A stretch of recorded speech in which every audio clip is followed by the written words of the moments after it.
நாங்கள்லாம் இந்துக்கள் என்றால் இழித்தவாயர்கள் என்ன வேணா சொல்லலாம். அந்த தாலி அறுப்பு கேஸ்க்கே ஹரிபரந்தாமன் ஏன் அன்னைக்கு அந்த பெஞ்சில் உட்காந்தார்? அதை விசாரிக்க ஏன்னா அதை விசாரிக்க வேண்டியவர் வேறு ஒரு ஜட்ஜு. ஏன் அந்த ஜட்ஜி உட்காந்தார் அந்த பெஞ்சில்? அவங்களோட பேசிக் பயம். கேரளாவில் வந்துட்டாங்க. கேரளாவில் இது வரைக்கும் அவங்க ஒத்துக்கிட்டாங்களா ஏதாவது வருவோன்னு?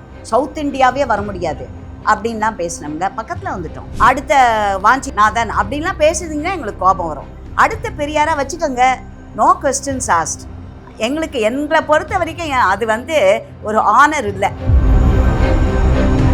தமிழ்நாடு முதலமைச்சர் அவர் கையில் இருக்கும் போலீஸ் துறை, அவருடைய சீஃப் செக்ரட்டரி, ஹோம் செக்ரட்டரி அவங்கள கேட்க வேண்டிய கேள்வி, இப்படி ப்ரூஃபோடு கொடுத்தும் ஏன் ஆக்ஷன் எடுக்கலை அப்படின்ட்டு. ஸோ ஆட்சியை நான் கையில் வைத்திருந்தால் எல்லாவித அட்டூழியங்களுக்கும் துணை போவேன் அப்படிங்கிறது தான் ஆன்சர். அதை விட வெட்கக்கேடான ஒரு தலைவர் தேவையா உங்களுக்கு? சொல்லுங்க. காங்கிரஸ்காரங்க எவங்களுக்குமே ரோஷம் மானம் எதுவுமே கிடையாதா? புள்ளி வைத்த திராவிட முன்னேற்ற கழகத்தில் இருப்பவர்கள் அது அவங்களுக்கு எப்போ போச்சு பாருங்க. ராஜீவ் காந்தியை கொலை செய்தவரை வீட்டிற்கு கூப்பிட்டு அணைத்து கொண்டு அவருக்கு விருந்து உபச்சாரம் செய்தவர், அவரோட நீங்க இனி கூட்டணியில் இருக்கீங்க. நான் சொன்னேன் இல்லையா, அப்போ no rhyme, no reason, no logic, no intellectual thinking, nothing. நான் டி ஸ்டாக். நான் இப்படி தான் இருப்பேன், இப்படி தான் பேசுவேன். ஒரு பேசிக் இது. எனக்கு ஒவ்வொரு டிஎம்கே காங்கிரஸ் இவங்க மாத்திரம் ஒன்று கேள்விக்கு பதில் சொல்லிட்டேன். 50 ஆண்டு காலம் ஆட்சியில் இருக்கீர்கள், மக்களுக்காக என்ன செய்தீர்கள்? ஸ்லோகனை விட்டு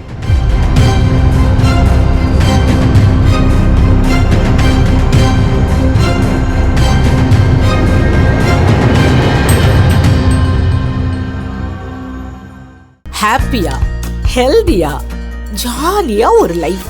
Lanco Harmonia Pavilion Senior Living Apartments at Sri Perambatoor, 2 BHK, just 49 lakhs. Call 7717273747. பேசு தமிழா பேசு நேயர்களுக்கு வணக்கம். இன்று நம்மோடு இணைந்திருக்கும் சிறப்பு விருந்தினர் பாஜகவை சேர்ந்த உமானந்த் அவர்கள். வாங்க அவங்க கிட்ட பேசிடலாம். வணக்கம். ஸோ நேற்று பார்த்தீங்க அப்படின்னா திமுக சார்பில் வடக்கு மண்டல இளைஞரணி கூட்டம் நடைபெற்றிருக்கு. இந்த கூட்டத்தில் நிறைய பேர் பேசியிருந்தாங்க. முதலமைச்சர் அவர்கள் பேசியிருந்தாங்க, உதயநிதி அவர்கள் பேசியிருந்தாங்க, துரைமுருகன் அவர்கள் பேசியிருந்தாங்க. ஸோ இந்த பேச்சுக்களுக்கு இடையில ஒரு விஷயம் கருதப்படுது. அடுத்த பெரியார் உதயநிதி அவர்கள் தான் அப்படின்ற மாதிரி திமுக நிர்வாகி ஒருத்தர் சொல்றதை நம்மளால பார்க்க முடியுது. ஸோ இது மூலமா எந்த விஷயத்த பிராண்ட் ஆக்கிறதுக்காக திமுக செயல்படுது அப்படின்ற கேள்விகள் மக்களுக்குள்ள வருது. உங்களுடைய பார்வை என்ன? நீங்க ஃபர்ஸ்ட்டுமா அடுத்த பெரியார் அவர்னா வச்சுக்கிட்டோமே, எங்களுக்கு எந்தவித அப்ஜெக்ஷனும் இல்லை. ஏன்னா யாருமே பெரியாரை இவங்க வேணால் தூக்கி வச்சு கொண்டாடலாம். அவரோட முரண்பாடுகளை பற்றி எல்லாரும் பேசிட்டோம். இவங்க எதை கொண்டாடுறாங்க? தமிழை கொண்டாடுபவர்கள். ஈவே ராமசாமி தமிழை என்ன பற்றி பேசினார்? தமிழர் இல்லை அவர். அடுத்து இவங்க என்ன, எங்களெல்லாம் ஆரிய வந்தேரிகள். அவர் கன்னடத்துக்காரர், ஆனால் அவர் தமிழரின் தந்தை. இந்த கான்ட்ரடிக்ஷன்ஸ்லாம் பார்த்தா இதுக்கு எதுக்கு இம்பார்ட்டன்ஸ் கொடுக்கணும்? நீங்கள் பெரியாரை வச்சு கொண்டாடுங்க, நீங்கள் பெருமை கொண்டாடலாம், ஆனால் உலகம் கொண்டாடாது. பெரியாரை பெருமையாக பேசுபவர்கள் நீங்கள் தான். உங்கள் குரூப்பில் அந்த டி ஸ்டாக், அவர் கூட ஐ திங்க் சிஎம் கூட அந்த வேர்டை எழுதியிருக்கார், டி ஸ்டாக் அப்படின்னுட்டெல்லாம். ஸோ இதை நீங்கள் பெரிய இதுவாக பண்ணி என்னமோ ஒரு உயர்ந்த மனிதர் ஒருவரை பற்றி நீங்கள் அதுக்கு நாங்கள் வேணால் அப்ஜெக்ஷன் கொடுக்கலாம். நீங்கள் அவரை அடுத்த தேவரையா, அடுத்த வஉசி ஐயா, அடுத்த வாஞ்சிநாதன் அப்படின்லாம் பேசுறீங்கன்னா எங்களுக்கு கோபம் வரும். அடுத்த பெரியாரா வச்சுக்கோங்க, நோ கொஸ்டின்ஸ் ஆஸ்ட். எங்களை பொறுத்த வரைக்கும் அது ஒரு ஆனர் இல்லை. அதில் யாராவது ஒரு பேரண்ட்டை போயிட்டு ஈவே ராமசாமி நாயக்கர் என்று பேர் வைப்பாங்களா அவங்க குழந்தைக்கு? பெரியார்னு பேர் வைப்பாங்களா யாராவது ஒரு பேரண்ட்டு? அதுலேருந்தே மக்களோட மனப்பான்மை தெரியுது. எவ்வளோ அழகாக எல்லாரும் பெருமையாக முத்துராமலிங்கம் தேவரோட பேரை வச்சுக்கிறதுக்கு ரொம்ப சந்தோஷம், வைக்கலாம். வஉ சிதம்பரம் என்ற சிதம்பரனார், கப்பலோட்டிய தமிழன், அந்த மாதிரி எல்லாம் உயர்ந்த மனிதர்களின் பெயரை வைப்பதில் எந்தவித இதுவும் இல்லை, சிறுமையும் இல்லை. பெருமைப்பட வேண்டும். இது பெருமைப்படத்தக்க விஷயமாக நீங்கள் நினைத்து கொண்டீர்களானால் அது தவறு. வரலாற்று தலைவர்களுடைய பெயரை அவதூறு பரப்பணும் அப்படின்ற ஒரு காரணத்துக்காகவே திமுக நிர்வாகிகள் செயல்படுறாங்க அப்படின்னே சொல்லலாம். இப்போ திருச்சி சிவா அவர்கள் காமராஜர் அவர்களை பத்தி பேசியிருந்த ஒரு விஷயமா இருக்கட்டும், முக்தார் அவர்கள் கூட காமராஜர் அவர்களை பத்தி அவதூறு பரப்பியிருந்தாரு. இந்த மாதிரி திமுக நிர்வாகிகளே வரலாற்று தலைவர்களை, அதாவது அவங்க சாதனை படைத்தவர்கள் சொல்லிட்டு மக்கள் எல்லாருக்குமே தெரியும். அப்படி இருக்கும்போது இந்த மாதிரி ஒரு அவதூறு பரப்புறாங்க அப்படின்னா இவங்களுடைய நோக்கம் தான் என்ன? First, why do we need to research? இவங்களோட நோக்கம் என்ன? இவங்க ஜீன்லேயே இது இருக்குது. இந்த கட்சியின் இது என்ன பிகினிங், எல்லாம் எடுத்து பாருங்க. ஸோ இதில் நீங்கள் என்ன பெரிய தீசஸ் பண்ணணும், அவர்கள் நோக்கம் என்ன, அது என்னன்னு, அதுதான் அவர்களோடதே. இப்போ நீங்கள் சொல்கிறீங்க இல்லையா, இவர் என்ன சொன்னார், திருச்சி சிவா எழுந்து வஉசி, ஏன் இவர்கள் வந்து எதற்காக ஒவ்வொரு முறையும் ஈவே ராமசாமி பேரில், அண்ணாதுரை பேரில், கலைஞர் பேரில் பஸ் ஸ்டாண்டு முதற்கொண்டு வைக்கிறாங்க. இவங்க தேவரையா பேர்லையோ வஉசி பேர்லையோ இவங்க யாராவது காலு கையை முறுக்கி பேரை வைக்கக்கூடாதுன்னு சொல்லியிருக்காங்களா தமிழ்நாட்டில்? அடுத்த ஜெனரேஷனுக்கு தெரியுமா அவங்கள பற்றி? நான் இதை பற்றி கார்ப்பரேஷன் மீட்டிங்லேயே பேசியிருக்கேன். சும்மா இந்த பேர் என்னை விட வஉசி ஐயாவோட இவங்க கூட பேத்தின்னு நினைக்கிறேன், அவங்களும் பேசியிருக்காங்க. அதில் இப்பேற்பட்ட உன்னத தலைவர்களை பற்றி அடுத்த தலைமுறைக்கு இவர்கள் என்ன செய்திருக்கிறார்கள்? குட்டையில் விழுந்த மட்டை மாதிரி இவங்க பேரையே வச்சுக்கிட்டு கலைஞர் கருணாநிதி நகர் உண்டு, அண்ணா நகர் உண்டு, பெரியார் நகர் உண்டு. இங்கே இவங்க ஏதாவது ஒரு விதத்தில் இந்த நாட்டிற்காக பாடுபட்டு இழந்தவர். இப்போது என்ன டிஃப்ரென்ஸ், இவங்களாம் யாரோ நாட்டுக்காக அவங்க சொத்தெல்லாம் இழந்தவங்களா? நான் சொன்னவங்களா? வஉசி ஐயா என்ன கொடி கட்டி பறந்தவர், கடைசியில் எப்படி வந்தார்? அவர் ஜெயிலேருந்து வரைச்ச வரவேற்க எவ்வளவு பேர் போனார்கள். ஆனால் இங்கே ஊழலில் போயிட்டு அவங்களுக்கு வரவேற்பு கொடுப்பாங்க. இப்போது செந்தில் பாலாஜியை எடுத்திங்கன்னா அவர் ஜெயிலேருந்து வரைச்சா அவருக்கு வரவேற்பு. இதெல்லாம் திருச்சி சிவா இதெல்லாம் யோசிக்கணும். இதெல்லாம் அவர் சொல்கிறார் இல்லையா. இப்போ நான் கேட்குறேன், இதே திருச்சி சிவாவை நான் இதை கேள்வியை கேட்கிறேன், பகத்சிங் அவரை பற்றி ஏதாவது ஒன்று இந்த தமிழ்நாட்டில் இது பண்ணியிருக்காங்களா? நாங்கள் திருப்பி அவர் கேட்டார்ல, இவங்க ஏதாவது பகத்சிங் ஆனர் பண்ணியிருக்காங்களா? லாலா லஜ்பத் ராயை ஆனர் பண்ணியிருக்காங்களா இவங்க? அப்ப இவர்களுடைய நோக்கம் எல்லாமே கருணாநிதி அவர்களுடைய பேரும் ஸ்டாலின் அவர்களுடைய பேரும் தான் தமிழகத்துல இருக்கணும் அப்படின்ற நோக்கமா? அப்படி எடுத்துக்கலாம். நீங்க சொல்லுங்க எனக்கு அதுக்கு பதில். நான் இதெல்லாம் சொல்லிட்டேன். ஸோ நீங்கள் என்ன உங்களுக்கே யோசிக்க முடியலையா நான் சொன்னதை வச்சு என்ன நடக்குது இங்கன்ட்டு? அதில் ஒரு சின்ன விஷயம் நான் சொல்கிறேன். கார்ப்பரேஷனில் இவங்களோட அந்த தி ஸ்டாக் அதை வச்சு வேறு எதுவுமே பண்ண மாட்டாங்க. அவங்க பேர் தான் வேணும் உங்களுக்கு. இப்போ கலைஞர் நூற்றாண்டு விழா, அதுக்கு பட்டி தொட்டியெல்லாம் எல்லா இடத்துலையும் வச்சுட்ருக்காங்க. இன்னும் அவங்க பார்க்கில் சீட்டுக்கு தான் வைக்கலை, கலைஞர் கருணாநிதி சீட் அப்படின்ட்டு அதெல்லாம் வைக்கலை. இன்னும் அடுத்து அதையும் வச்சுடுவாங்க ஐடியா கொடுத்தாக்க. அதுலேருந்து அண்ணா இருக்கை பார்க்கில், ஈவே ராமசாமி இருக்கை அப்படின்ட்டுலாம் அடுத்த இது. அது இவங்கக்கிட்ட நான் கேட்குறது, என்னோடய வார்டில் பழைய மாம்பலத்தில் ஒரு ஹெல்த் சென்டர், ஒரு சுதந்திர போராட்ட வீரர், இதை காங்கிரஸ் கேட்கணும் நான் கேட்டுக்கிட்டு இருக்கேன் திருப்பி. மாமன்றத்தில் உள்ள காங்கிரஸ் உறுப்பினர்கள் இதை கேட்க வேண்டும். சுதந்திர போராட்ட வீரர், காங்கிரஸ்காரரு, தன் வாழ்நாளையே பொது வாழ்க்கைக்கு அர்ப்பணித்தவர். ஹெல்த் சென்டர்னு ஒன்று இந்தியாவிலேயே முதலோடி. அது ஹெல்த் சென்டர் பப்ளிக் ஹெல்த் பாலிசிக்கு ஒரு முன்னோடியாக இருந்த ஒரு இன்ஸ்டிடியூஷன். இன்றைக்கி அந்த இன்ஸ்டிடியூஷனில் அவர் பேர் அதை மாற்றி வைங்க அப்படின்னு போட்டேன். நான் ரிக்வெஸ்ட்டை கொடுத்து 2 வருஷம் போகுது. இதே இவங்க வந்து எஸ்ரா சர்க்குணத்துக்கு உடனே பாஸ் பண்ணுறாங்க. எஸ்ரா சர்க்குணை என்ன கிழிச்சிருக்கார்? இந்த மாதிரி முரண்பாடுகள் எல்லாமே அப்படி தான். அவங்களோட நோக்கம் இதுலேருந்தே தெரியறதில்ல. நான் ஒரு சுதந்திர போராட்ட வீரர், ஒரு பொது வாழ்க்கைக்கு தன்னை அர்ப்பணித்தவர், அவரை பற்றி நான் இது பண்ணிருக்கேன். அடுத்து இவர் வந்து யாரையாவது பற்றி அவங்களோட தவறாக பேசிட்டா ராத்திரி போய் அரெஸ்ட் பண்ணுறது அவங்கள. இப்போ ஜட்ஜே எடுத்துக்கங்க, செந்தில்குமார் என்பவரை பற்றி சமூக வலைத்தளங்களில் அவரோட ஜட்ஜ்மெண்ட்டையும் அவரையும் பேசினார்னுட்டு மிட்நைட் போய் அரெஸ்ட் பண்ணாங்க. இப்போது திருப்பரங்குன்றம் வக்கீல் GR சுவாமிநாதன் அவர்களை பற்றி எவ்வளவு கேவலமாக இங்கே டி ஸ்டாக் போட்டுக்கிட்டு இருக்காங்க. ஏன் அதெல்லாம் அவங்க தெரியல? ஏன் அவங்களெல்லாம் போய் அரெஸ்ட் பண்ணவங்க? அதில் ஸோ முரண்பாடுகளின் மொத்த உருவமே இந்த திராவிட கூட்டம். இந்த கூட்டம் எதற்காக இப்போ நடத்தணும் அப்படின்ற ஒரு கேள்வி வருது. ஏற்கனவே மதுரையில் திருப்பரங்குன்றம் இஷ்யூ வந்து பரவலாக பேசப்பட்டு வந்துட்டு இருக்கு. அதில் 120 MPக்கள் சேர்ந்து மனுவை கொடுத்துருக்காங்க லோக்சபா சபாநாயகர் கிட்ட. ஸோ இப்படி இருக்கிற பட்சத்தை இந்த பக்கம் பார்த்தீங்கன்னா திமுக நிர்வாகிகள் பல பேர் வந்து ஊழல் குற்றச்சாட்டில் இருக்காங்க. அதை மறைக்கிறதுக்கு தான் இது அடுத்த ஸ்டெப்பு. எப்போவுமே இவங்க ஒரு இது பண்ணிப்பாங்க, ஒரு அஜெண்டா ஒன்று. அதில் இப்போது GR சுவாமிநாதனை வந்து RSS அப்படின்ட்டு குத்துறாங்க அவர் மேலே. இப்போ நான் கேட்குறேன், ஜஸ்டிஸ் சந்துரு, ஜஸ்டிஸ் ஹரிபரந்தாமன் அவங்க ஜட்ஜாக இருந்தாங்கல்ல, அவங்க எந்த நிறத்தை சேர்ந்தவர்கள், எந்த இயக்கத்தை சேர்ந்தவர்கள்னு எல்லாருக்கும் தெரியும். அவங்க கொடுத்த ஜட்ஜ்மெண்ட் என்னால் 1, 2 இந்த மாதிரி கொடுத்த ஜட்ஜ்மெண்ட்டை என்னால் கோட் பண்ண முடியும். இதுக்கு யாராவது போய் இம்பீச்மெண்ட் எழுதி கொடுத்தாங்களா? நாங்கள்லாம் இந்துக்கள் என்றால் இழுத்தவாயர்கள், என்ன வேணால் சொல்லலாம். அந்த தாலி அறுப்பு கேஸ்க்கே ஹரிபரந்தாமன் ஏன் அன்றைக்கி அந்த பெஞ்சில் உட்காந்தார்? அதை விசாரிக்க சொன்னேன். ஏன்னா அதை விசாரிக்க வேண்டியவர் வேறு ஒரு ஜட்ஜு. ஏன் அந்த ஜட்ஜு உட்காந்தார் அந்த பெஞ்சில்? நான் அதை கேட்டேனாக்கா உடனே தப்பா நாங்கள்லாம் சும்மா இருக்கணும். அடுத்து நான் கேட்குறேன், அந்த காலத்தில் ஜஸ்டிஸ் V.R. கிருஷ்ணய்யர், அவர் அந்த காலத்தில் நீங்கள் பிறந்திருக்க கூட மாட்டீங்கன்னு நினைக்கிறேன். அவர் சுப்ரீம் கோர்ட்டில் இருந்தார். அவர் எந்த இயக்கத்தை சார்ந்து இருந்தார் அவர்? ஸோ எல்லாருக்குமே அவங்களோட இது அது சோலாங் அது வந்து ஜட்ஜ்மெண்ட்டோட இது பண்ணக்கூடாது. பெருமையாக நான் வந்து இப்போது இவர் சொன்னார் இல்லையா, அந்த மாதிரி யாராவது இங்கே சொல்ல முடியுமா? துணை முதலமைச்சர் எனக்கு வந்து சனாதனத்தை அழிக்க வேண்டும், நான் கிறிஸ்துவ மதத்தை சார்ந்தவன் அப்படின்னுட்டு ஒரு தேர்ந்தெடுக்கப்பட்ட பிரதிநிதி, டெங்கு இது மாதிரி நான் வந்து அந்த மாதிரி பேசினதையே எங்கேருந்து வருது அந்த பேச்சு? ஸோ இதெல்லாமே ஜீரணிச்சுக்கிட்டு உட்காந்துட்ருக்கோம் இங்கே. நம்ம இவங்க பேசுறது என்ன வேணா பேசலாம். அடுத்து ஆராசா, ஆனா எல்லாரும் பேசுறத கேட்கறதுக்காகவே இங்க மக்கள் இருக்கதானே செய்யறாங்க. இந்துக்களும் அவங்க பேசுறத கேட்கறதுக்காக இருக்காங்க. அப்ப நம்ம எப்படி எடுத்துக்கிறது? மக்கள் முட்டாள்னு எடுத்துக்கிறதா இல்ல? இப்ப ஏமா இப்ப பேசுறவங்க அவங்க யாரு? இப்ப பேசுறவங்க அவங்களே இப்ப கன்வெர்டட் எந்த இதுல போய் நிக்கிறாங்க? அவங்க இப்ப ரிலிஜன் அவங்களுக்கு வேற கன்வெர்ட் ஆயிடுறாங்க. இப்ப ஆராசா அவர்களுடைய மனைவி, அவர்களுடைய கடைசி இது எப்படி நடந்தது?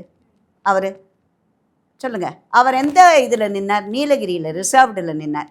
கன்வெர்ட் ஆகிட்டாக்க இல்லைன்னே இருக்குது. அவங்க ஏன் பயப்படுறாங்க அந்த ஓப்பனாக அதை பற்றி பேச? எங்கேயாவது ஒரு ஃபோட்டோவை பிடிச்சி தானே அவங்க இதை ஃபாலோ பண்ணுறாங்கன்னு தெரியுது. இவர் எடுங்க, விடுதலை சிறுத்தைகள் தலைவர் திருமாவளவனை. ஸோ ஃபுல்லாகவே ஒரு ஃபக்கேட் தானே வச்சுக்கிறாங்க அவங்க அதில். ஸோ நீங்கள் இந்துக்கள்னு சொன்னாக்க இங்கே இருக்கிறவங்க எல்லாருமே இந்துக்கள் தானேம்மா. ஃபஸ்ட்டு பாரத தேசத்தை சேர்ந்த அனைவருமே நாம் இந்துக்கள் தான். அப்புறம் வேணாம் அந்நிய இவங்க வந்து அட்டாக் பண்ணச்சா அந்த மாதிரி அதுக்கப்புறம் கன்வெர்ட் ஆனவங்க தானே எல்லாரும். பிரிட்டிஷ் காலத்தில் வந்து கன்வர்ஷன் வந்து கிறிஸ்டியன் இவங்க ஆரம்பித்தாங்க. ஸோ இதை பற்றி எல்லாருமே இந்துக்கள் தான். அவங்க ஏன் கன்வெர்ட் ஆனாங்க என்னன்றதெல்லாம் நான் கேள்வி கேட்கல. பட் ஒரு அண்டர்லைனிங் இது, இந்த பாரத தேசத்தை சேர்ந்த அத்தனை பேரும் இதில் ஃபஸ்ட்டு அவங்க முப்பாட்டனார் எல்லாம் இந்துக்களாக இருந்தவர்கள் தான் அதில். அதனால் அதை பற்றி நம்ம கேள்வி. ஸோ நீங்கள் இதை கேட்குறது, இதை தான் அவங்க யூட்டிலைஸ் பண்ணிக்கிறது. ஹிந்துஸ் வந்து ஃபஸ்ட்டுலேருந்து அடிமைப்படுத்தப்பட்டார்கள், துன்புறுத்தப்பட்டார்கள். இல்லாட்டி ஒரு ஜெசியா டாக்ஸுக்கே சும்மா இருந்தாங்க தானே, அப்பப்போ இது பண்ணவங்க கிளர்ச்சி இருந்தது. ஆனால் அவர்களை வந்து ஒரு ரொம்ப கொடூரமான முறையில் சித்திரவதை செய்யப்பட்டு குரு கோவிந்த் சிங் எடுக்கலாம். அதெல்லாமும் படித்தவங்க தானே நம்ம. ஆனால் சரித்திரத்தில் அதை மறைக்கணும் தானே இப்போ ஆரம்பிக்கிறீங்க. அதை இப்படிப்பட்டவர்களுக்கு ஏன் அதை காங்கிரஸை தான் நம்ம சொல்லணும்? இப்படிப்பட்டவர்கள் பெயரில் எதற்காக ஒரு ஸ்ட்ரீட்டு டெல்லி முழுக்க? ஸோ இது எல்லாமே முரண்பாடுகள் தான். அதனால் ஏன் இது எங்கே ஆரம்பிக்குது? இது காங்கிரஸ் ஆட்சியில். உண்மையான சரித்திரத்தை நம்ம எங்கே இப்போவே ஹிஸ்ட்ரியில் அக்பர் த கிரேட் அப்படின்வாங்க. அவர் பண்ண காரியத்தெல்லாம் பார்த்தா கிரேட்டுன்னு சொல்வோமா? இல்லை. எங்கேயாவது பிரிட்டிஷ் ஹிஸ்ட்ரியில் அவங்க எங்கேயாவது இந்தியர்களை நாங்கள் இவ்வளவு கேவலப்படுத்தினோம், இந்த டவர் ஆஃப் லண்டனில் இருக்கும் அத்தனை நகைகளும் நாங்கள் இந்தியாவிலிருந்து திருடி கொண்டு வந்த நகை அப்படின்னு போட்டிருக்காங்களா? க்ரௌன் ஜுவல்ஸை. நம்மளுக்கு நம்மளோட தேசப்பற்று இருக்கணும். எப்போ ஒரு தலைவர் வெளிநாட்டுக்கு போய் நம்ம கண்ட்ரியை இழிவாக பேசுகிறார், நம்ம ஆர்மியை இழிவாக பேசுகிறார், பாகிஸ்தானை பற்றி பேசக்கூடாதுன்றார் நேற்று ஒரு பாலிவுட் நடிகர், பாகிஸ்தானை தாழ்த்தி பேசாதீர்கள் அப்படிங்கிறார். இப்படி முரண்பாடுகளின் ஒட்டு மொத்தமாக இருக்கும் புள்ளி வைத்த கூட்டணியிடம் நீங்கள் எங்கிருந்து நியாயம் தர்மம்னு ஒரு ஆர்குமெண்ட்டில் பார்க்க போகிறீங்க? அவர்களிடம் இதை எதிர்பார்ப்பது தவறு. பீகார்ல எலெக்ஷன் நடந்தது. பீகார் எலெக்ஷன் நடக்கும் போதே அங்க வந்து ஒரு தோல்வி இருக்கும் அப்படின்ற மாதிரி பார்க்கப்பட்டுச்சு. ஆனா பாஜக மாபெரும் வெற்றியை கொடுத்தாங்க. அதே மாதிரி கேரளால உள்ளாட்சி தேர்தல் நடந்தது. அங்கேயுமே பாஜகவால கால் பதிக்க முடிஞ்சுது. ஸோ அந்த பயம் ஒரு காரணமா இருக்குமோ இந்த கூட்டம் கூடி? நிச்சயமாக அதுதான். நேற்று திருவண்ணாமலை பேச்சை பற்றி பேசுவீங்க, என்னெல்லாம் பேசுனாங்க அங்கே இருக்கிறவங்க? அது என்னத்தை காட்டுது? அவங்களோட பேசிக் பயம். கேரளாவில் வந்துட்டாங்க. கேரளாவில் இது வரைக்கும் அவங்க ஒத்துக்கிட்டாங்களா ஏதாவது வருவோன்னு? சவுத் இந்தியாவே வர முடியாது அப்படின்லாம் பேசினவங்க பக்கத்தில் வந்துட்டோம். இன்ஃபெக்ஷன் தான், இன்ஃபெக்ஷன் ஈஸியாக ஸ்ப்ரெட் ஆகிடும். ஸோ கேரள மாநிலம் நம்மளுடைய அண்டை மாநிலம். அங்கிருந்து அந்த அந்த புத்துணர்ச்சி இங்கு பரவுவதற்கு எவ்வளவு நாளாகும்? இங்கே பரவியாயிடுது. இங்கே ஏற்கனவே இங்கே பார்க்குறீங்க பாஜகவுக்கு சேர்ந்த கூட்டம், பாஜகவோட வளர்ச்சியை பார்த்திருக்கீங்க. மக்கள் இப்போ தெளிவா இருக்கு, நாங்களே ஒத்துக்கிறோம். அவங்க என்ன மக்கள், நீங்க என்ன சொல்றது? நான் அந்த கட்சியில 92க்கு மேல இருந்து அதுலேருந்து இருக்கிறேன், நானே ஒத்துக்கிறேன். 10 பேர் இருந்த கூட்டத்தை இன்னைக்கு 1000 பேர் கூடுறோம் 1 ஹவர்ல. நீங்க ஒத்துக்கிறீங்க, இது பண்ணீங்க. உண்மையை நான் ஒத்துக்கொள்கிறேன். நான் அந்த வளர்ச்சியை பார்த்து அந்த பயம், இன்செக்யூரிட்டி, அதனால் மேடையில் மைக்கு நீட்டினா என்ன வேணால் உளரலாம், என்ன வேணால் பேசலாம். எல்லாருமே அப்படி தானே பேசுகிறவங்க. அவங்க ஒரு கீழ்த்தரமான பேச்சுக்கு அன்னிலேருந்து உதாரணமாக திகழ்பவர்கள் இவர்கள் தான். கே நேரு அவர்கள் மேல அடுக்கடுக்கான குற்றச்சாட்டுகள் எழுந்துட்டே இருக்கு. இப்ப அக்டோபர் 2ஆம் தேதி கூட பார்த்தோம் அப்படின்னா அவர் வந்து ஒரு அரசு வேலைக்காக 35 லட்சத்துல இருந்து 40 லட்சம் வரைக்குமே வசூல் பண்ணியிருக்கிறதா ஒரு குற்றச்சாட்டு எழுந்தது. கிட்டத்தட்ட 888 கோடி வரை ஊழல் நடந்திருக்கு அப்படின்னு.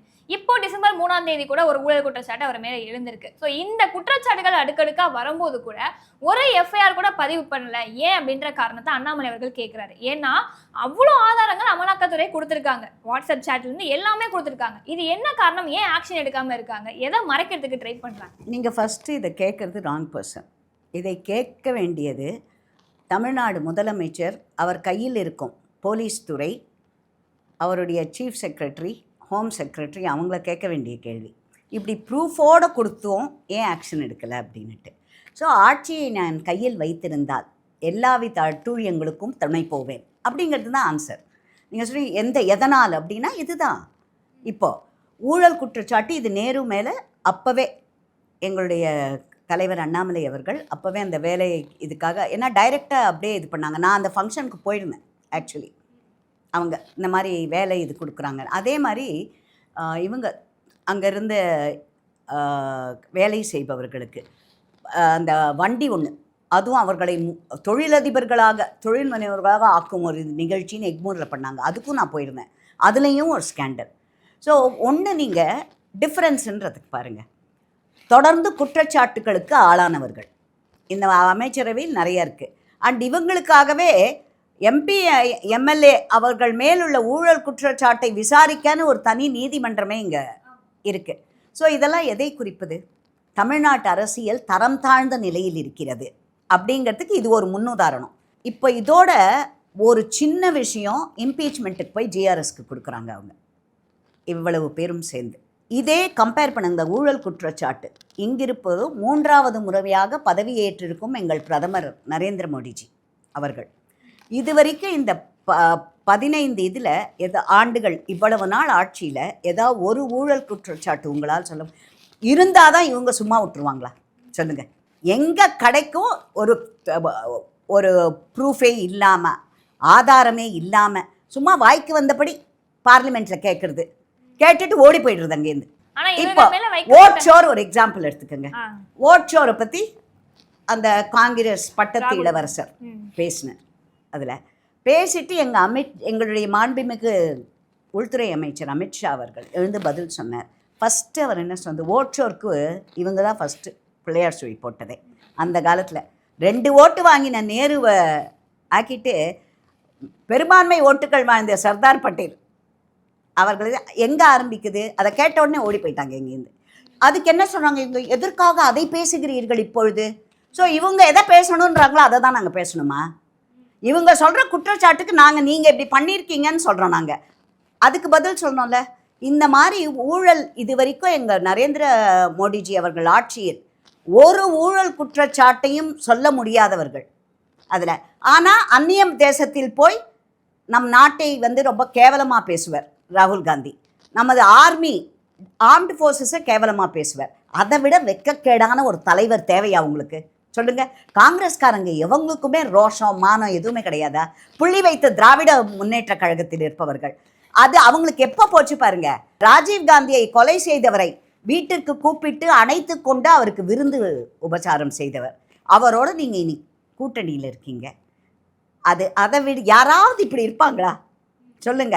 ஸோ மொத்த முரண்பாடுகளின் உருவமே இந்த புள்ளி வைத்த கூட்டணி தான். இதில் நீங்கள் ரைம், லாஜிக்கு, ரீசன் எதுவுமே நீங்கள் பார்க்க முடியாதுங்க. இந்த அதிகாரத்தை கையில வச்சுட்டு இந்த திருப்பரங்குன்றம் தீபத்தூண் விவகாரத்தை செயல்படுத்துறாங்க அப்படின்ற ஒரு கேள்வி வருது. ஏற்கனவே உத்தரவு கொடுத்து மறுபடியும் மேல்முறையீடு. அதை விடுங்க, ஏற்கனவே உத்தரவு கொடுத்தது இல்லாம பிரிவி கவுன்சில் எங்க லோக்கல்ல கோர்ட்டு கொடுத்து பிரிவி கவுன்சில் லண்டன்ல போய் அவங்களும் இதை ஒத்துக்கிட்ட விஷயம். இதை நான் இதெல்லாமும் விடுங்க. 1981 ரொம்ப தூரம் கூட ரொம்ப பின்னாடிலாம் போகலை நான். அதை ஏன்னா இவங்க வேணுன்ட்டே மறைக்கிறாங்க. இப்போ அதை மறைக்கக்கூடாது. அதை மறைச்சிட்டு இவங்க மீதி ஜட்ஜ்மெண்ட்டை பற்றி ரகுபத்தின்னு ஒரு அறிவுஜீவி அமைச்சர் ஒருத்தர், லா மினிஸ்டர்னு நினைக்கிறேன் அவருக்கு, அது லால LEAWன்னு ஸ்பெல்லிங் தெரியுமா அந்த மினிஸ்டருக்குன்னு நம்மளுக்கு தெரியாது. அப்படிப்பட்டவர் 1981 அரசு அறநிலையத்துறை தமிழக அரசு குன்றத்து கோயில் அப்படின்னு ஒரு புக்கு வெளியிடுறாங்க. அதில் 129வது பக்கம் எம்பி கனிமொழி அவங்க பேசினாங்கல்ல, அது குப்பையில் தூக்கி போட வேண்டிய கருத்து என்பதற்கு இவர்கள் முன்னாடி சொன்னாங்க.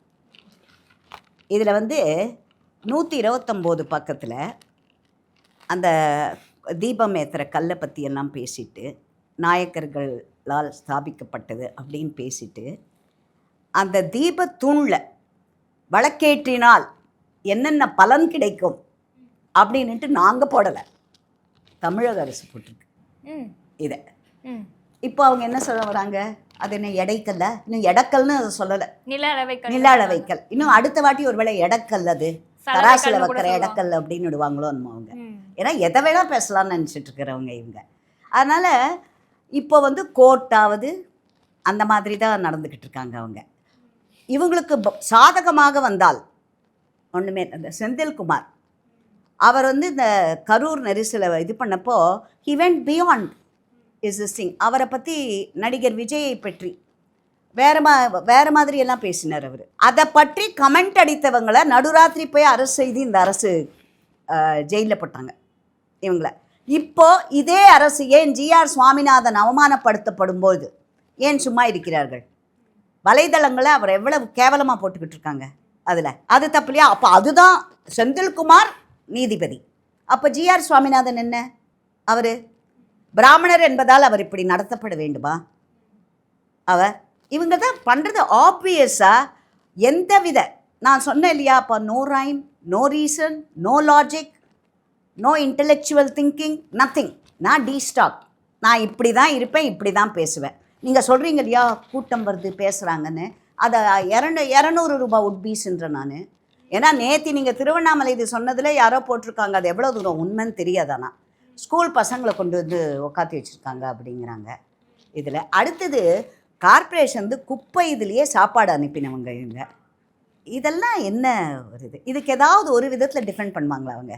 ஏன்னா அதிகாரிகள் தான் சரியில்லை, நாங்க சரியா தான் செயல்படுறோம் அப்படின்ற மாதிரி சொல்றாங்க. எந்த குற்றச்சாட்டு எழுந்தாலும் எது எடுத்தாலுமே அப்ப இவங்கன்னா அதிகாரிகள் தான் நினைக்க. அப்ப நீங்க ஏன் இருக்கீங்க? அதிகாரிகளை நல்ல வழியில அவங்க செய்ய வேண்டியதை செய்ய வேண்டும் என்று உங்களுக்கு அவர்களை திருத்துவதற்கு தெரியவில்லை என்றால் எதற்காக ஆட்சியில் அமர்ந்து? நம்ம வீட்டில் இப்போ வீட்டில் செய்கிறவங்க தப்பு பண்ணால் நம்ம தானே ரெஸ்பான்சிபிள், கரெக்ட் பண்ணுவோம்ல நம்ம. அது ஏன் கரெக்ட் பண்ணாமல் உட்காந்துட்டு இருக்கீங்க? அப்போ சொல்லுங்க, இதை ஏன் தப்பு எடுத்தாதான்? நான் சொல்லிட்டேனே, no rhyme, no reason, no இது ஜட்ஜ்மெண்டல் லாஜிக் எதுவுமே கிடையாது. ஸோ அவங்க தான் தப்பு பண்ணாங்க. அப்போ அவங்க என்ன சொல்லணும்? கொலாக்கு இது நடக்கச்ச அது போலீஸோடது, போலீஸ் பார்த்துக்க வேண்டியது, அவங்க வேலை சரியாக செய்யலை அப்படின்னு சொல்லுவாங்களா? தினம் போலீஸு பெண்களை கற்பழிக்கிறது, கடத்துறது எல்லாம் நாடு முழுக்க ஒரு பேஜ் முழுக்க க்ரைம் சீன் தான். எல்லும் இல்லை ஓவும் இல்லை லா அண்ட் ஆர்டரில். அப்படி இருக்கச்சு அவங்க ஏன் அந்த சொல்லட்டுமே வந்து எங்களை பேச்சை கேட்பதில்லை, என்னமோ நடக்குது, போலீஸ்காரங்க சரியாக வேலை செய்யலை அப்படின்னு சொல்லுவாங்களா இவங்க? அவங்கள நீங்கள் நிறைய கேள்வி அவங்கள கேட்க வேண்டியது என்ன கேட்டுக்கிட்டு இருக்கீங்க? இல்லை, நம்ம தான் வந்து வெளியே கொண்டு வர முடியும். இப்போ இந்த மாதிரி கேள்விகள் கேட்டாலும் கூட நீங்கள் ஏன் அவங்கள கேட்க மாட்டீங்க? எனக்கு ஒரே ஒன்று, இந்த மீடியாலேயே ஆர்எஸ்பி மீடியாலேயே எனக்கு இந்த மாதிரி கேள்வி பாஜக அன்புமணி ராமதாஸ் அவர்கள், இல்லை டிடிவி அவர்கள், இல்லை எடப்பாடி அவர்கள், சீமான் அவர்கள், இவங்களெல்லாம் இவ்வளோ கேள்வி கேட்குறீங்க நீங்கள் எல்லாத்த பற்றியும். அதில் ப்ரெஸ்ஸு வந்து எங்களை இன்சல்ட் பண்ணிட்டாங்க அப்படின்ட்டு ஒரு அம்மா கவர்னருக்கு இப்படி பண்ணார், வேறு ஏதோ பண்ணாங்கன்னா ஒன்றா சேர்றீங்க. அப்போ டிஎம்கே கொடுக்குற இன்சல்ட் உங்களுக்கு இன்சல்ட் இல்லை, உங்களுக்கெல்லாம் இவங்கெல்லாம் கொடுக்கறது, இந்த எதிர்பக்கம் இருக்கிறவங்க நாங்கள்லாம் கொடுக்கறது இன்சல்ட்டு. அப்போ இன்சல்ட்டோட அர்த்தம் என்ன? எங்கிருந்து வருகிறது அது? அதை வைத்து தான் அது குற்றமா இல்லைன்னு. இப்போ நீங்கள் யாரோ ஒருத்தர், அவர் முதுகே அவருக்கு ஓட் போடாது, திருமுருகன் காந்தின்னு ஒரு தலைவர், அவரை பற்றி எவ்வளோ பேருக்கு தெரியும்? அவர் வந்து ப்ரெஸ் மீட்டில் ஜனம் டிவி எடுங்கிறாரு. முதல்ல அவர் இன்டர்வியூ பண்ண வரதே பெரிய இது. அவர் பேச்சில் ஏதாவது ஒரு எத்திக்ஸு மொராலிட்டி ஏதாவது இருக்குமா? இல்லை. அப்படிப்பட்டவரை ஃபஸ்ட்டு ப்ரெஸ் கிளப்பில் விட்டுட்டு இந்த டிவி கொடுக்க மாட்டேன் அப்படிங்கிறார். உனக்கு கொடுத்தா என்ன, கொடுக்காட்டி பண்ண, யூ ஆர் த லூசர். ஜனம் TV is not the loser. இதெல்லாம் நீங்கள் ஏன் எடுக்க மாட்டேங்கிறீங்க? இதெல்லாம் பற்றி ஒரு முரண்பாடுகள் எல்லா இடத்துலையுமே இருக்குதுன்னு சொல்ல வேண்டியது தான். அப்போது எங்களை வந்து கார்னர் பண்ணி இந்த கேள்வியெல்லாம் கேட்குறவங்க, நீங்கள் ஏன் முதலமைச்சரையோ உதயநிதி அவர்களையோ ஏன் கேட்க மாட்டேங்கிறீங்க? நீங்கள் இந்த பெரியார்ன்றதை அவர்கிட்ட தான் கேட்கணும். அவர் ஒருவேளை நான் தான் சொல்லிட்டேன்ல, அவங்களுக்கு பெருமையாக இருக்கலாம். அவங்களுக்கு பெருமைனா அப்போ அதோட ரியாலிட்டி என்னன்னு நம்ம எல்லாருக்குமே தெரியும். இந்த பக்கம் இருக்கிறவங்களுக்கு பெருமைப்பட்டுக்கிறியா, அதுக்கு பெருமைப்பட்டுக்கோ. எங்களுக்கெல்லாம் ராஜராஜ சோழன் கம்பேர் பண்ணாலோ ராஜேந்திர சோழனோட கம்பேர் பண்ணாலோ அப்போல்லாம் அவங்களுக்கு யாராவது அவங்கள கம்பேர் பண்ணி அப்படி சொல்லிட்டு அப்போ பெருமைப்படுவாங்க. ஆனால் இவங்க வாயிலேருந்து ராஜேந்திர சோழனின் பெருமையை பற்றி பேச மாட்டார்கள். இப்போ 2026 சட்டமன்ற தேர்தல் வரப்போகுது. 4 முனை போட்டியா இருக்கும் அப்படின்ற மாதிரி எதிர்பார்க்கப்படுது. ஏற்கனவே தாவேக்காக்கும் திமுகவுக்கும் தான் போட்டி அப்படின்ற மாதிரி சொல்லப்பட்டிருந்தது. ஸோ என்டிஏ கூட்டணி என்னதான் வலுவா இருந்தாலும் அதை விமர்சிக்கிறதுக்கு தான் திமுக கூட்டணி இருக்காங்க அப்படின்னு சொல்றாங்க. காங்கிரஸ் கூட்டணி பிரிந்து தாவேக்கால இணையறதுக்கான ஒரு பாசிபிலிட்டி இருக்கு அப்படின்ற மாதிரி தகவல் வருது. ஸோ இந்த 2026 சட்டமன்ற தேர்தல் அப்படின்றது யாருக்கு சாதகமானதா இருக்கு? ஒன்று, அலையன்ஸை பற்றி நான் பேச முடியாது. அங்கீகரிக்கப்பட்ட ஒரு நபரோ இல்லையோ இல்லை, நான் அதை பற்றியெல்லாம் டிஸ்கஸ் பண்ணேன். பட் நான் ஒன்று சொல்ல முடியும். அதில் தாமரை எங்கள் சாக்கடையில் மலரும் நாங்கள். அப்போ ஏன் எங்களை பற்றி பாதர் பண்ணிக்கிறீங்க? எதற்காக எல்லாவற்றிற்கும் எங்களை தாமரையுடன் ஒப்பிடுகிறீர்கள்? வாயில் முதலமைச்சர்லேருந்து எல்லாருமே உங்களுக்கு அமித்ஷா பேர் தான் வருது, நரேந்திர மோடி அவர்களின் பேர் தான் வருது, நிர்மலா மேடம் அவர்களோட பேர் தான் வருது, அண்ணாமலை அவர்களின் பேர் தான் வருது. உங்களுக்கு நாங்கள் இவங்களை மிரட்டி வச்சுருக்கோம். இவங்க திரைக்கதை வசனம் எழுதுவதில் அதிலிருந்து தான் வந்தவங்க. இவங்களோட ஃபவுண்டேஷனே சினிமா. அந்த மாதிரி வந்தவங்க. அதில் என்னை பொறுத்தவரை எங்களுக்கும் தாவேக்காகவும் தான் போட்டி அப்படி நீங்கள் நினச்சிக்கங்க. மக்கள் இப்போ கேரளாலேயும் பீகார்லேயும் காமிச்சிட்டாங்க அதில்.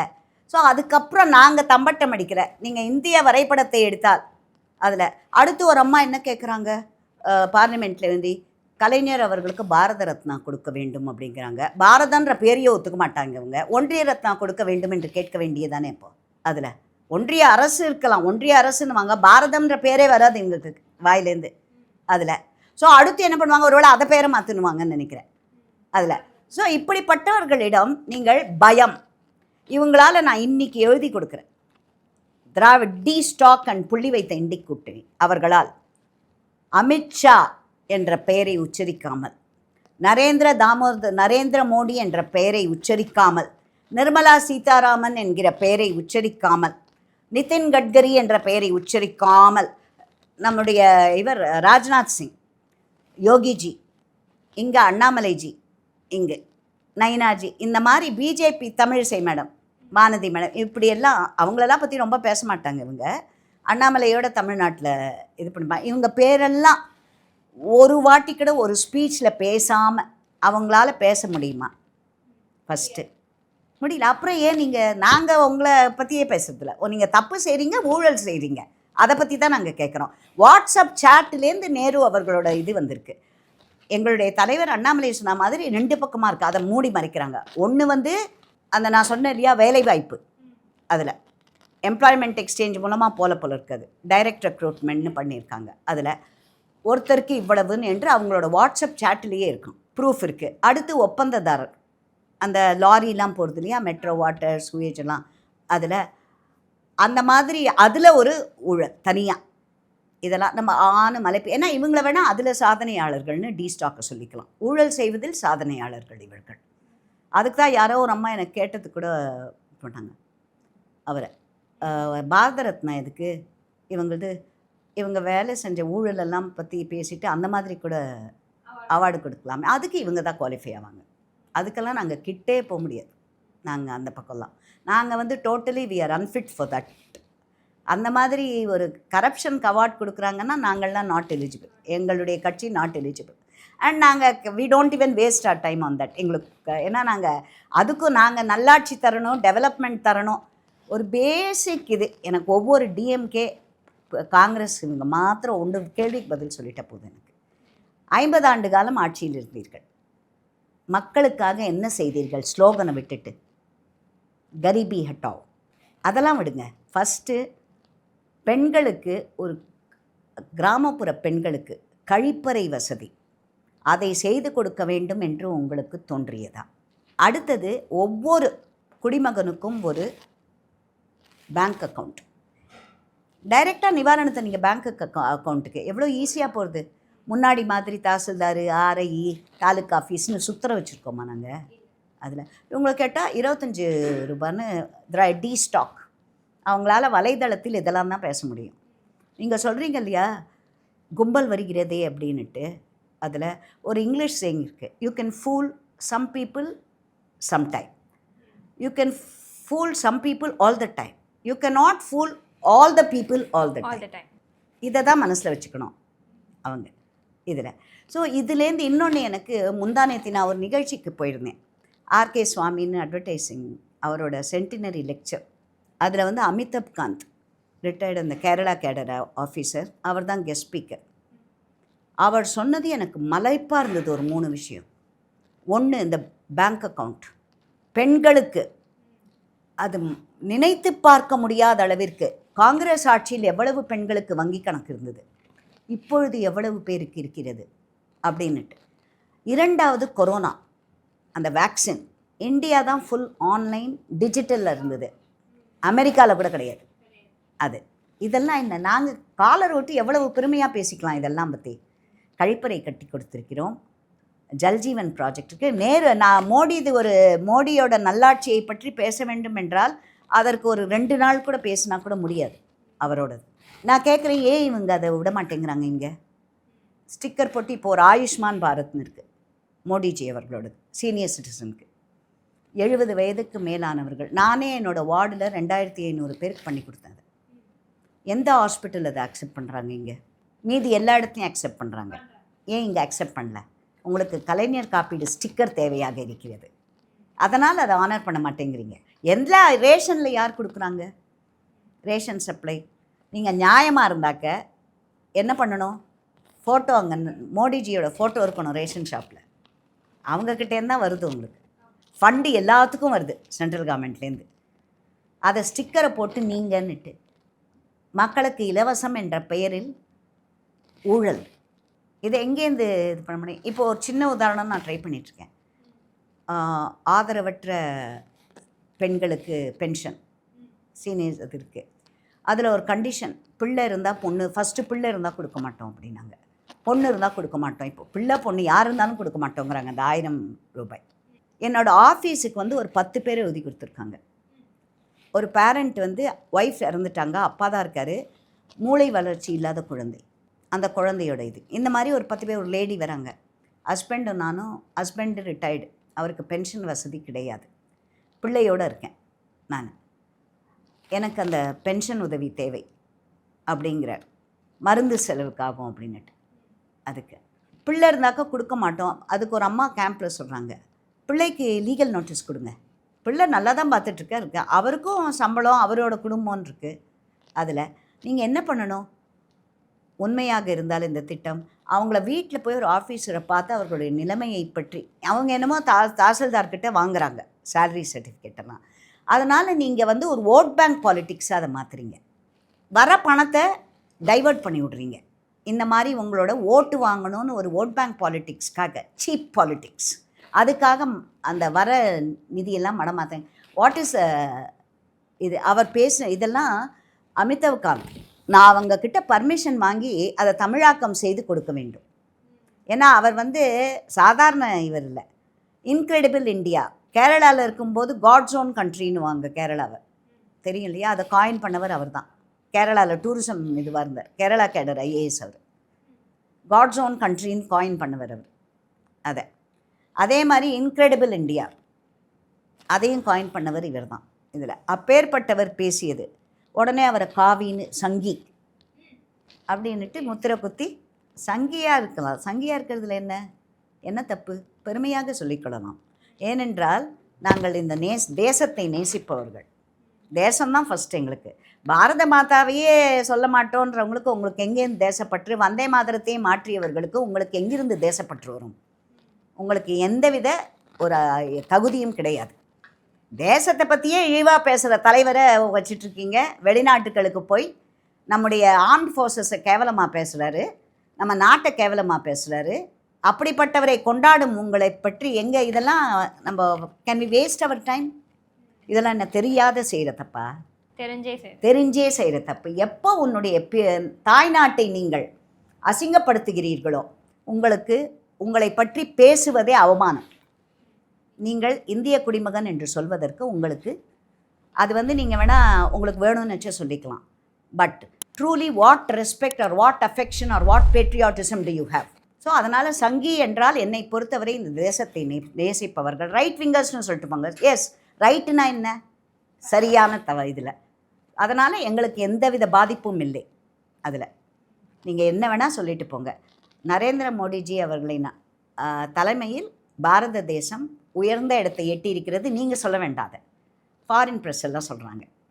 மீதி மூடிஸ் அந்த ஏஜென்சிஸ் அவங்களாம் சொல்கிறாங்க. இன்றைக்கு எந்த இடத்தில் இருக்கிறோம்? கிரேட் பிரிட்டனை கீழே தள்ளிட்டு நம்மை ஆண்டவர்கள், அவங்கள கீழே தள்ளிட்டு அவங்கள விட மேலே இருக்கோம் நம்ம எல்லா விதத்துலேயும். அதை விட ஒரு பெருமை என்ன வேண்டும்?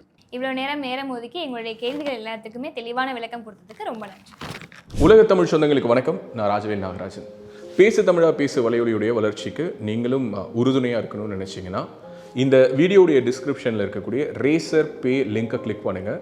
அந்த லிங்க்கில் போயிட்டு உங்களுக்கு விருப்பமான தொகையை பேசு தமிழா பேசுவனுடைய வளர்ச்சிக்கு உங்களுடைய பங்களிப்பாக நீங்கள் கொடுக்கலாம். நன்றி, வணக்கம். ரேபிஸ் உள்ள வந்துடுச்சுன்னா, அதோட அறிகுறிகள் ஆரம்பிச்சிருச்சுன்னா அதுக்கு ட்ரீட்மெண்ட்டே கிடையாது. 100% மரணம். பாதுகாப்பு இல்லாத உடலுறவு வைக்கும் பொழுது இந்த மருக்கள் பாதிக்கப்பட்ட நபர்கிட்ட இருந்து இன்னொருத்தருக்கு ஈஸியா பரவலாம். ஃபர்ஸ்ட் நமக்கு சுகர் இருக்கான்றதை செக் பண்ணிக்கணும். சுகர் இருக்கக்கூடிய நிறைய நபர்களுக்கும் கண்ணெரிச்சல் ஏற்படும். 2-3 பேர் at 20A டயபெட்டிஸ் வரக்கூடிய வாய்ப்பு இருக்கு. இதை ராத்திரி 8 மணிக்கு மேலே இவங்க ரெகுலராக சாப்பிட ஆரம்பிச்சாங்கன்னா, சைக்கிளிங் பண்ணுறவங்களுக்கு நான் எழுதியே தரலாம், ஹார்ட் ப்ராப்ளம் வராது அப்படின்னு. பேசு தமிழா பேசு சேனலுக்கு ஆதரவு தந்து கொண்டிருக்கக்கூடிய பார்வையாளர்களுக்கு வணக்கம். அரசியல் ஆன்மீகம்னு மட்டும் இல்லாம இப்போ ஹெல்த்லயும் நம்ம வந்தாச்சு. ஹெல்த் சம்பந்தமான பிரச்சனைகளுக்கும், ஹெல்த் டிப்ஸுக்கும், ஹெல்த் கேருக்கும், இல்ல ஹெல்த் பத்தி ஏதாவது தெரிஞ்சுக்கணும் அப்படின்னு நினைச்சீங்கன்னா ஹெல்த் குரு சேனல் கண்டிப்பா உங்களுக்கு யூஸ்ஃபுல்லா இருக்கும். பேசு தமிழா பேசு சேனலுக்கு கொடுக்கக்கூடிய இதே சப்போர்ட்டை ஹெல்த் குரு யூடியூப் சேனலுக்கும் கொடுத்து அந்த சேனலை சப்ஸ்கிரைப் பண்ணி உங்க நண்பர்களுக்கு ஷேர் பண்ணும்படி கேட்டுக்கிறோம். நம்ம ஹெல்த் குரு சேனலோட லிங்கை டிஸ்கிரிப்ஷன்ல தரோம், மறக்காம செக் பண்ணி பாருங்க.